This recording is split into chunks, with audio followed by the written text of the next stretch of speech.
Hello mga koto, so this is RK from Home Automated PH. Dito tayo ngayon sa ating site dito sa may Silang, Cavite. And yan yung bahay sa akin ni Kulraran ay kakabitan po natin ng smart switch. Yan. So kailangan muna natin mag-test para ma-ensure na wala tayong magiging problema later on kapag nag full blast na po tayo sa pag-install ng ating mga smart switches. So yan, update ko kayo sa progress later.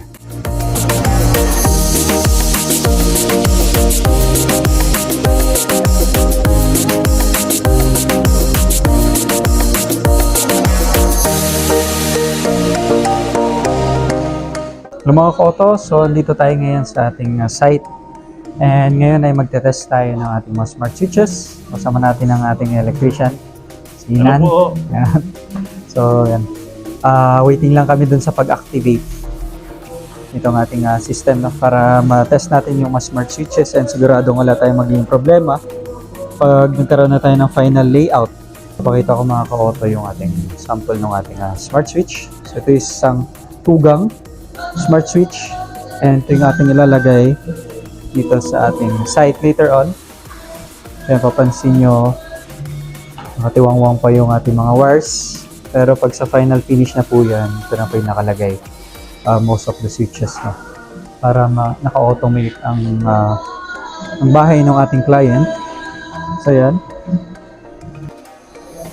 and to ensure na wala tayong magiging problema later on, so kaya makapag-simulate tayo muna and via testing yung ating smart switches. It's important yung simulation na this would mitigate the risk later on. So kapag marami na yung mga switches na isasalpak natin, mataas yung assurance natin na wala tayong magiging problema. So yun yung importance ng simulation.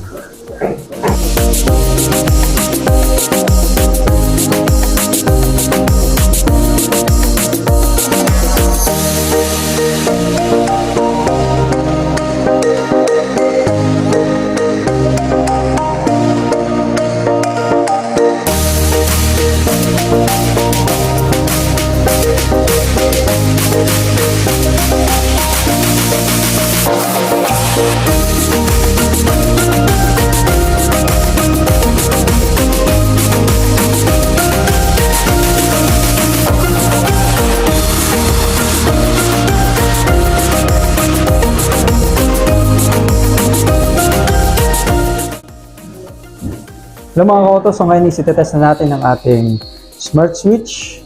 Ayan, so currently sinalpak natin ang ating 3-gang switch and magsa-simulate tayo ng manual on-off dun sa 3 lights din na nakakabit, no? So ito yung ating 3 lights, 1, 2, saka merong isa dito. Okay. So simulate natin isa-isa. So first, ayan, sama natin si Nan, ating electrician. So first is switch 1.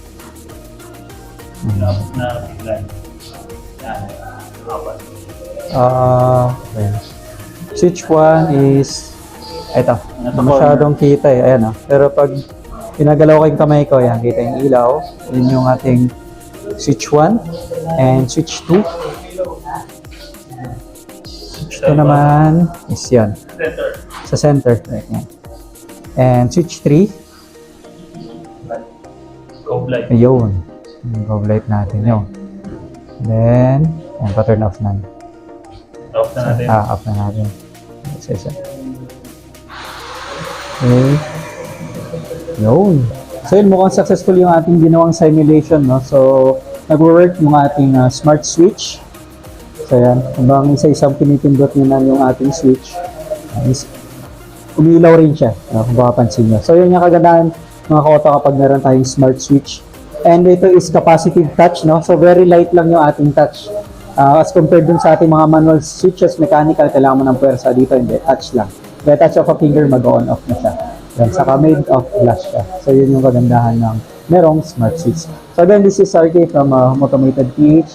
So subaybayan yung aming mga succeeding videos. So bye for now.